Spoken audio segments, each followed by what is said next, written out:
नमस्कार, बहुत बहुत स्वागत है आपका हमारे इस विशेष कार्यक्रम बिहार बिहान में। आपके साथ मैं हूं प्रिया। कार्यक्रम को आगे बढ़ाते हैं दर्शकों और आपको बताते हैं कि आज के विचार में क्या कुछ खास है आपके लिए।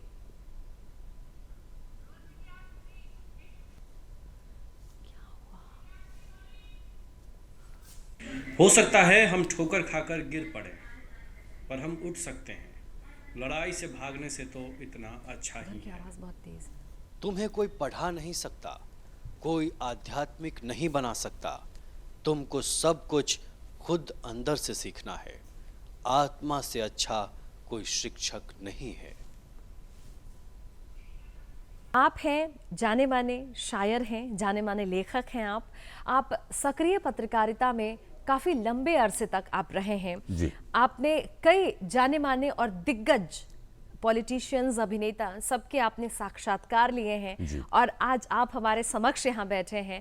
तो चलिए दर्शकों, हम सब मिलकर स्वागत करते हैं हमारे आज के विशेष मेहमान, विशेष अतिथि नीलांशु रंजन जी का। नीलांशु जी, आपका बहुत बहुत स्वागत है बिहार बहुत बिहान शुक्रिया कार्यक्रम आपका में। बिहार बिहान बुलाने के लिए। बिहार बिहान के सभी दर्शकों को जो जुड़े हुए हैं इससे, जो सभी हाजरीन नाजरीन, मैं भी उनको मैं सलाम करता हूँ, आदाब करता हूँ, नमस्कार करता हूँ। जी, कितनी खूबसूरत शुरुआत की आपने आज के साक्षात्कार की, इस इंटरव्यू की। हम आपसे सबसे पहले ये जानना चाहेंगे कि ये जो लिखने की जो कला होती है, जी। लिखने की कला होती है, शब्दों को चुनने की जो शैली होती है, इसके ऊपर कितनी बारीकी से काम करने की ज़रूरत होती है? देखिए, लिखने के लिए जो है, सबसे पहले जो बहुत ज़रूरी बात यह है कि आपको पढ़ना पड़ेगा, आपको, क्या बात है। और दिल की गहराइयों से जुड़ना पड़ेगा। और लिखना ऐसा नहीं है कि आप कुछ लिख रही हैं और मैं उसको जो है मैंने पढ़ा और मैंने लिख लिया। आपको समझना पड़ेगा उसके अल्फाज को, उसकी मीनिंग को, वो कैसे लिख रहे हैं, उसके अंदाज को जो है। लेकिन आपकी रूह में, मैं पहले बता दूं कि आपकी रूह में कहीं न कहीं कुछ रचा बसा होता है और वक्त आपकी उंगली पकड़कर आपको एक नई राहगुज़र पे, एक नए सफ़र पे ले चलता है। लेकिन होता है, पहले से कुछ ज़रूर होता है आपकी रूह में, और तभी आप उस ओर इंक्लाइंड होती हैं। बिल्कुल। और ये बात कही भी गई है ना कि आपके अंदर असीम संभावनाएं हैं। यानी जब ईश्वर ने आपको गढ़ा, आपको बनाया, तो आपके अंदर वो असीम संभावनाएं डाली हैं। वो वक्त वक्त की बात है कि कौन सी संभावना आपके अंदर से उभर कर आती है। तो हम आपसे ये जानना चाहेंगे कि आपने कहा कि वो सब कुछ आपके भीतर है, उभर कर आती है एक वक्त में। नीलांशु रंजन के अंदर का जो लेखक है, वो कब उभर कर बाहर आया? देखिए, क्या वाकया रहा उस वक्त का? वाकया जो है, 2014 से मैंने नज़में लिखनी शुरू की। और कुछ लिखने का कुछ ख्याल आता था मन में कि कुछ लिखूं मैं, लेकिन बहुत स्पष्ट, बहुत क्लियर नहीं था। लेकिन हाँ, 2014 से मैंने मतलब नज़में लिखनी शुरू की एकाएक। 2000 दिसंबर के अंत में मैंने एक नज़्म लिखी थी, पहली नज़्म, प्यार में भीगी वह लड़की। कैसे आया ख्याल, क्या आया, तो मैं इसका जवाब मैं अपनी एक छोटी सी नज़्म के ज़रिए देना चाहूँगा कि वो लम्हा कुछ अजीब था, वो लम्हा कुछ अजीब था, वो लम्हा बहुत करीब था, वो लम्हा बेगाना था, वो लम्हा कुछ कुछ पहचाना था, वो लम्हा दीवाना था, वो लम्हों का लम्हा था, हाँ वो लम्हा बहुत अजीब था, वो लम्हा बहुत करीब था। यही जवाब है जो आपने पूछा, आपके सवाल का। मतलब कुछ स्पष्ट भी है और कुछ अस्पष्ट भी है, और बस उस राह को पकड़कर कलम उठाए और आप आगे बढ़ गए, और बस आज आप हमारे समक्ष हैं। कुछ लम्हात होते हैं आपकी ज़िंदगी में जो बहुत आपको बहुत नज़दीक से आपकी रूह को छू कर निकल जाते हैं। बिल्कुल बिल्कुल। पहली रचना दिल के बेहद करीब होती है, उसके बाद ये सिलसिला अनवरत आपका जारी है। जो पहली नज़्म आपने लिखी, जब लोगों को सुनाया, तो वो बहुत करीब थी। जाहिर तौर पर आपकी अपेक्षा रही होंगी अपने जो सुनने वाले हैं उनसे, क्या रिएक्शंस आए थे, क्या कहना था उनका? जी, मेरी जो मैंने बताया आपको कि पहली नज़्म मैंने लिखा था, प्यार में भीगी वह लड़की। और जब मैंने लोगों को सुनाया तो लोगों ने कहा कि बहुत बढ़िया है, यू कैरी ऑन, और जो अल्फाज वगैरह तुम्हारे हैं, वो जो है तो जो लिखने का जो तुम्हारा है अंदाज़, वो बहुत अच्छा है, और संभावनाएं हैं इसमें जो है नज़्म में। तो धीरे धीरे मुझे भी लगने लगा कि चलो कुछ संभावना है। और मैं पढ़ता भी था इन लोगों को, साहिर को, फैज़ को वगैरह, इन लोगों को तो मैं पढ़ता था, राहत इंदौरी को, कैफ़ी को।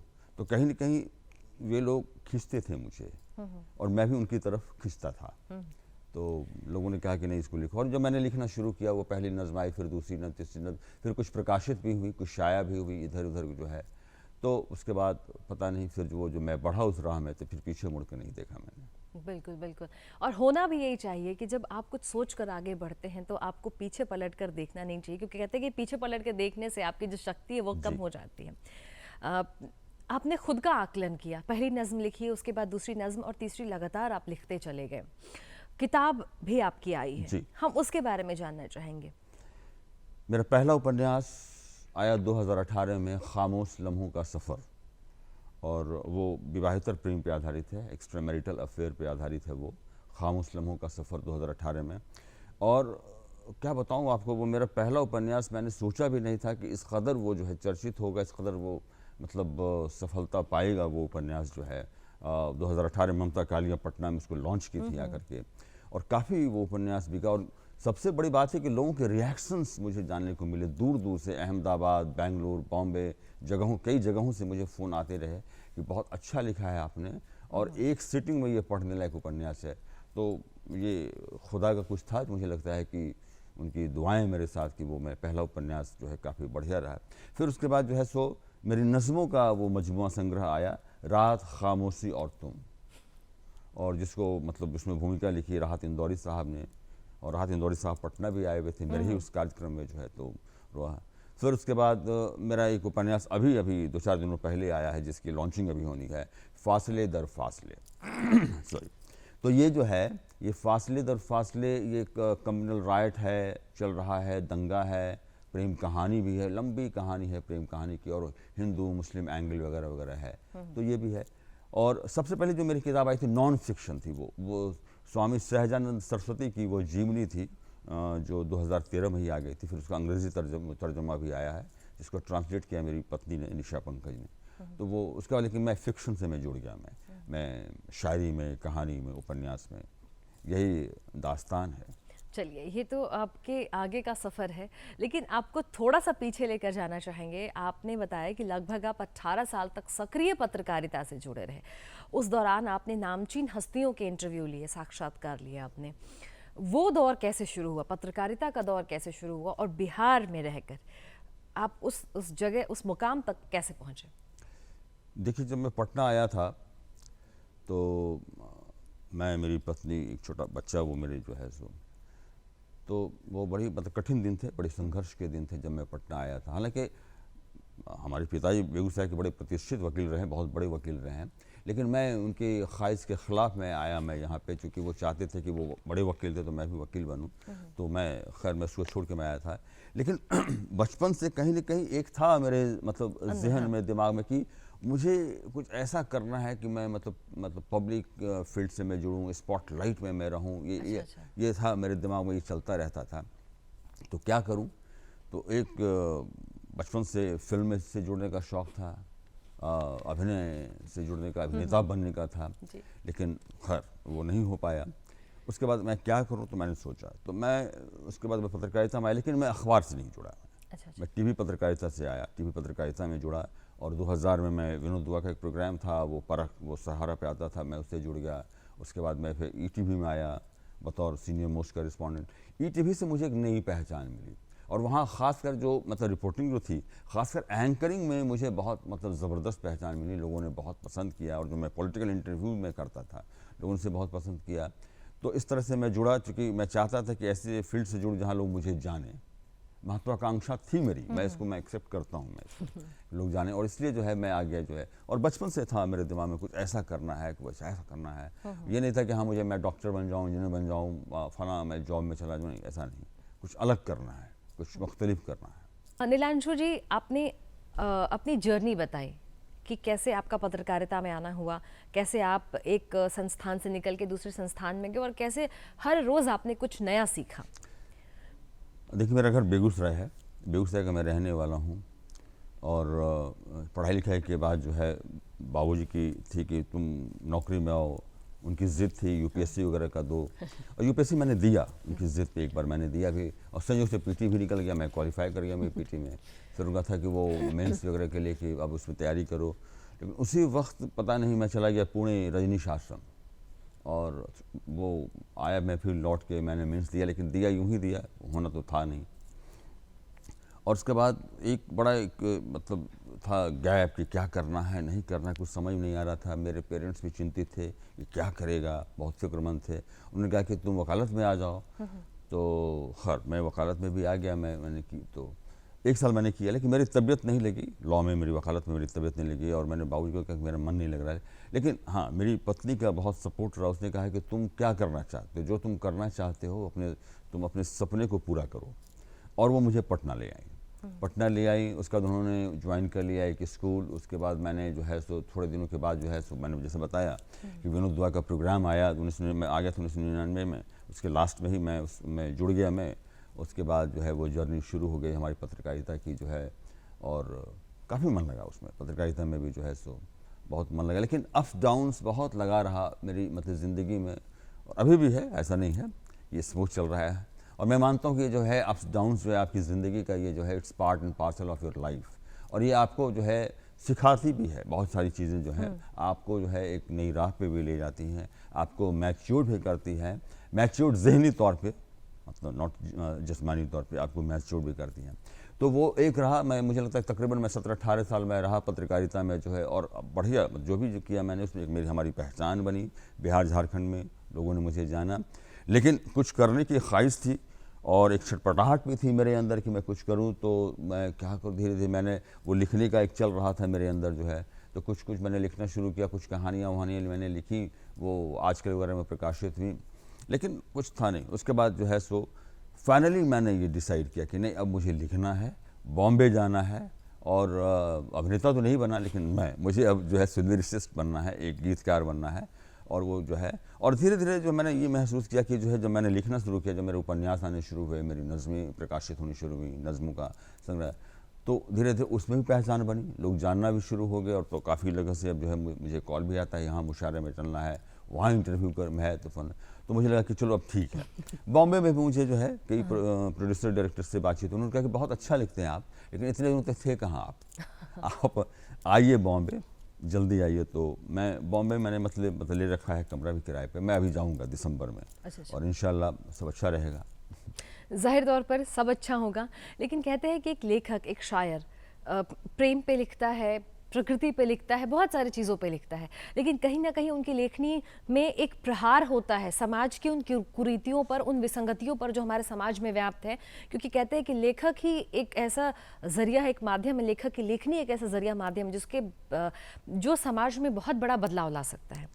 तो क्या आपने ऐसा कुछ लिखा है? अगर लिखा है तो हम चाहेंगे कि आप उसे हमारे दर्शकों को ज़रूर सुनाएं।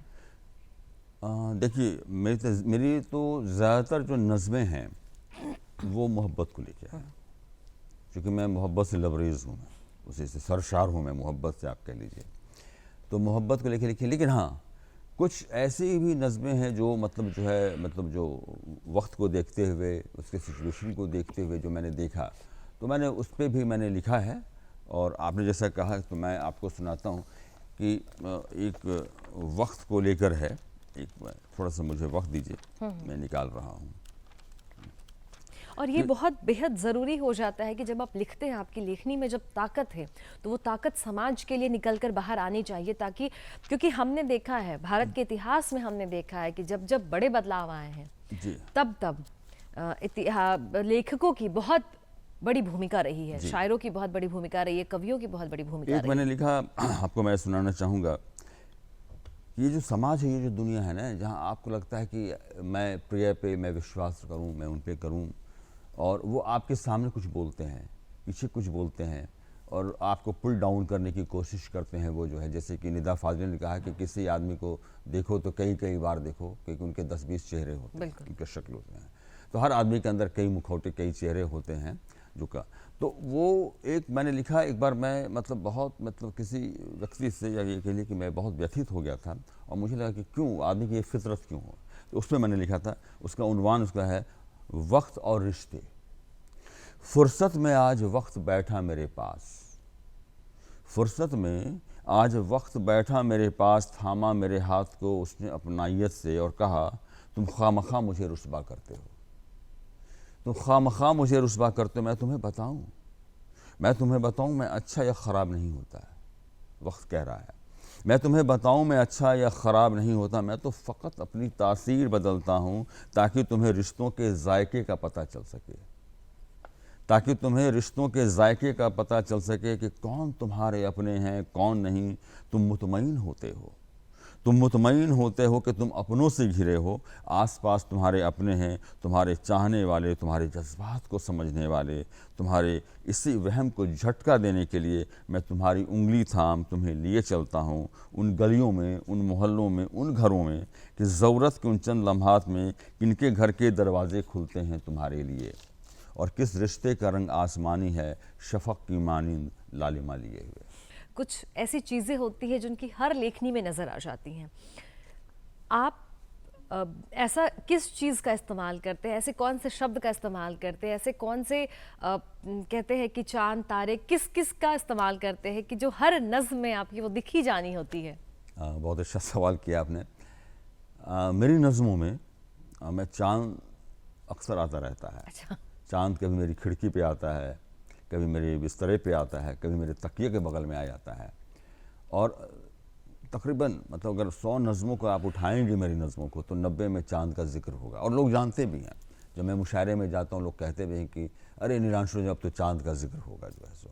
और चांद को मैं देखता रहता हूँ बचपन से ही, पता नहीं क्यों चांद मुझे बड़ा मतलब खींचता था। मैं बड़ा मतलब चांद को देखता रहता था, कुछ ढूंढता रहता था, क्या ढूंढता था पता नहीं, लेकिन हाँ मैं चांद को, झिलमिलाते सितारों को देखता था। तो मेरी नज़मों में चांद का बहुत जिक्र है। माशुका है, महबूबा है, चांद से मतलब उनका ये मतलब करते हुए। तो चांद तो खैर उसके बगैर तो मैं रहता ही नहीं हूँ। और ये है भी तो बहुत खूबसूरत है कि हाँ बचपन से चांद से हमारा एक रिश्ता बना हुआ है। जब बच्चे छोटे 6 महीने 4 महीने जब चीज़ों को समझने की कोशिश करना शुरू करते हैं तब से हमारा रिश्ता सूरज और चांद और बाकी प्रकृति के आसपास जो चीज़ें हैं उनसे हमारा रिश्ता जुड़ जाता है। आगे आने वाले समय में, चूँकि आपकी एक किताब आने वाली है, आगे आने वाले समय में और क्या कुछ आपने सोच कर रखा है कि आप किस तरह की नज़में लिखेंगे, क्या आप अपने पाठकों को देंगे? देखिए नज़में तो मेरी जो है वो तो रहेंगी ही, मोहब्बत की नज़में होंगी फलों की। लेकिन अभी जो मेरी जो सबसे बड़ी जो ख्वाहिश है वो है फिल्मों के लिए गीत लिखना। और मैं कई गीत मैं लिख चुका हूँ, मैं लिख रहा हूँ, लगातार मैं लिख रहा हूँ। और मुझे लगता है कि काफ़ी लोगों ने इसे पसंद भी किया है। मैं बॉम्बे में मैं अभी रह रहा भी हूँ और मैं चूँकि पैंडेमिक हो गया तो मुझे वापस आना पड़ गया। तो मुंबई में कई प्रोड्यूसर डायरेक्टर से मुझे मिलने का मौका मिला और उन लोगों ने बहुत तारीफ़ की, बहुत पसंद किया मेरे गीतों को, मेरे लिरिक्स को। और मैं फिर जा रहा हूँ, दिसंबर में फिर जाऊँगा। तो वो जो है लिरिक्स लिखना जो है वो मेरे दिल के बहुत करीब है। नज़में तो खैर है, मैं सबसे ज़्यादा सेटिस्फैक्शन महसूस करता हूँ लिरिक्स को लिख के और गीत को लिख के। वो लगता है कि वो बहुत नेचुरल है। वो नज़में भी मैं लिखता हूँ, उपन्यास भी लिखता हूँ, लेकिन नज़में और लिरिक्स जो गीत हैं वो मेरे दिल के बहुत करीब हैं। और पता नहीं क्यों मुझे एक सेटिस्फैक्शन, जो सेंस ऑफ सेटिस्फैक्शन है लिरिक्स लिखने में है, नज़में को लिखने में है। और कब लिखूँगा ये नहीं मालूम, हो सकता है कि रात के 2:30 बजे भी मेरे दिमाग में कुछ बात आ जाए, मैं सोया हुआ हूँ, मैं उठ के मैं जाके उसको मैं मुकम्मल करूँगा। सुबह चलते हुए, ड्राइव करते हुए, वो कब मेरे जहन में आएगा। और लेखक की तो यही ख़ास बात होती है, किसी भी लेखक की बहुत ख़ास बात होती है कि विचार कब आपके मन में आ जाए, पंक्तियाँ कब आपके मन में आ जाए, ये उन्हें भी नहीं पता होता है। हम आपसे यहाँ पे ये जानना चाहेंगे, हमने बातचीत तो बहुत कर ली है, अगर आप अपनी एक नज़्म, एक शायरी अगर हमें सुना दें तो बात का जो मज़ा है वो दुगना हो जाएगा। हाँ, एक नज़्म मैं सुनाता हूँ जो अक्सर जो मुशायरे में लोग उसकी मांग भी करते रहे, बस बहुत पसंद किया उसको। उसका उन्वान है रात भर।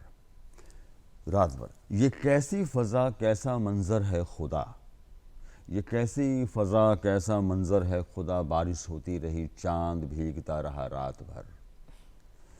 दूर थरथराए कहीं लब, दूर थरथराए कहीं लब, तो जुम्बिश हुई मेरी आँखों में, आँखों का जो कहते हैं ना फड़कना, दूर थरथराए कहीं लब, तो जुम्बिश हुई मेरी आँखों में, रूह पे मेरी कोई दस्तक देता रहा रात भर। एक शनासा राह से गुजरे एक मोड़ पे भी ठिठके, एक शनासा परिचित, एक शनासा राह से गुजरे एक मोड़ पे भी ठिठके, ख्वाबों के बयावा में भटकता रहा रात भर। किसी के आने की खबर दे गया चांद चुपके से, किसी के आने की खबर दे गया चांद चुपके से, घर मेरा मसरत में जागता रहा रात भर। खुशी में घर मेरा मसरत में जागता रहा रात भर, संदूक खोला तो एक पुराना ख़त मिल गया। संदूक खुला तो एक पुराना ख़त मिल गया, गुज़श्ता लम्हों से कोई गुफ्तगू करता रहा रात भर, कोई सफ़ा पलटता रहा, कोई नज़्म खुलती रही, कोने में रखा सितार बजता रहा रात भर। ये कैसी फ़ज़ा, कैसा मंज़र है खुदा, बारिश होती रही, चाँद भीगता रहा रात भर। इसमें भी चांद का जिक्र है। जी बिल्कुल सही कहा आपने कि आपकी जो नज़में होती हैं, आपकी जो शायरी होती है, उसमें चांद का ज़रूर जिक्र होता है। ज़रूर। जहाँ तक बात है लिखने की और लिखने की गहराई की, आपने बताया कि पढ़ना बेहद ज़रूरी है। अभी बहुत सारे युवा लेखक, शायर, कवि जो लगातार लिख रहे हैं और लगातार जो है नाम भी कमा रहे हैं। आप वैसे लेखक को, वैसे कवि को क्या कहना चाहेंगे? क्या आप उन्हें सलाह देना चाहेंगे? मेरी सलाह अक्सर जो है मन से भी मैं बोलता हूँ कि लिखने के लिए आप पहले पढ़िए। ख़ासकर जो शायर हैं, जो कवि हैं, मैं कहता हूँ कि मतलब ओवरनाइट फेम के चक्कर में मत पड़िए कि रातों रात जो मैं पॉपुलर हो जाऊँ, प्रसिद्ध हो जाऊँ। ऐसा नहीं है, ऐसा होता भी नहीं, ऐसा कोई मंत्र नहीं है। इसके लिए आपको पढ़ना बहुत पड़ेगा। आपको पढ़िए, पहले उन शायरों को पढ़िए, उन कवियों को पढ़िए। अगर आप शायरी कर रहे हैं तो आप फैज़ अहमद फैज़ को पढ़िए, कैफ़ी को पढ़िए, गुलजार को पढ़िए, राहत इंदौरी को पढ़िए, जॉन एलिया को पढ़िए। पहले पढ़िए, पहले जानिए कि उनके लिखने की जो है वो मिजाज क्या था, उसमें तासीर कैसा था, उनके तासुरात क्या थे, समाज को लेकर, लोगों को लेकर क्या थे। तो पहले उनको जानिए, उनको पढ़िए। अगर आप कविताएं लिख रहे हैं तो आप जो है फिर नागार्जुन को पढ़िए, निराला को पढ़िए, टैगोर को पढ़िए।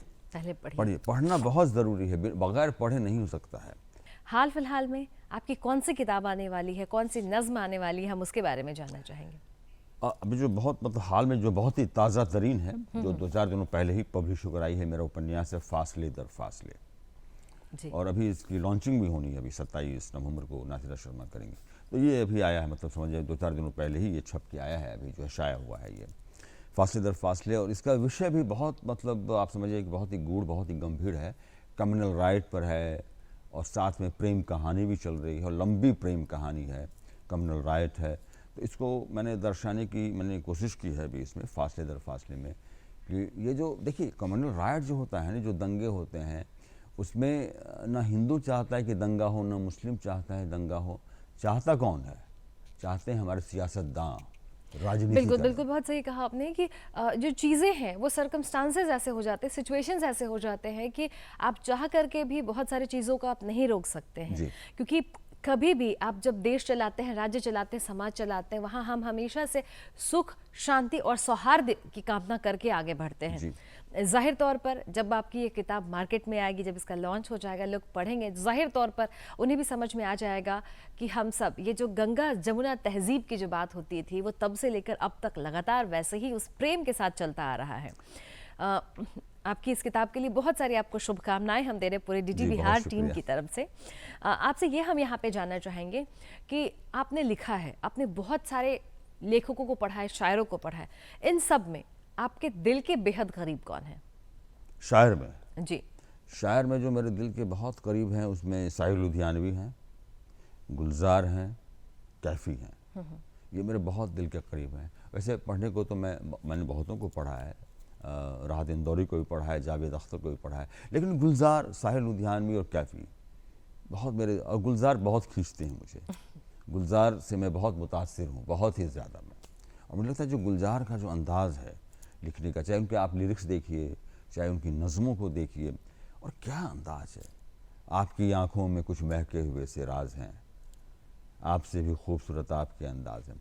अब देखिए, आँखों में महके हुए से राज हैं, ये आप एक इमेजिनेशन देखिए उनका जो है, ये गुलजार ही कह सकते हैं आपकी आँखों। या फिर कैफ़ी, या फिर आप फैज़ अहमद फैज़ को पढ़िए आप जो है सो। मेरे महबूब मुझसे पहली सी मोहब्बत ना मांग, मैंने सोचा था कि तू है तो दरख्शां है हयात, तेरा गम है तो गमे हयात का झगड़ा क्या है, गमे दहर का झगड़ा क्या है। तो फैज़ भी जो है बहुत है। अब फैज़ भी देखिए, या साहिर लुधियानवी को ही देखिए, साहिर लुधियानवी को पढ़िए, जो है वो जो साहिर लुधियानवी का जो कहते हैं, चलो एक बार फिर से अजनबी बन जाएं हम दोनों।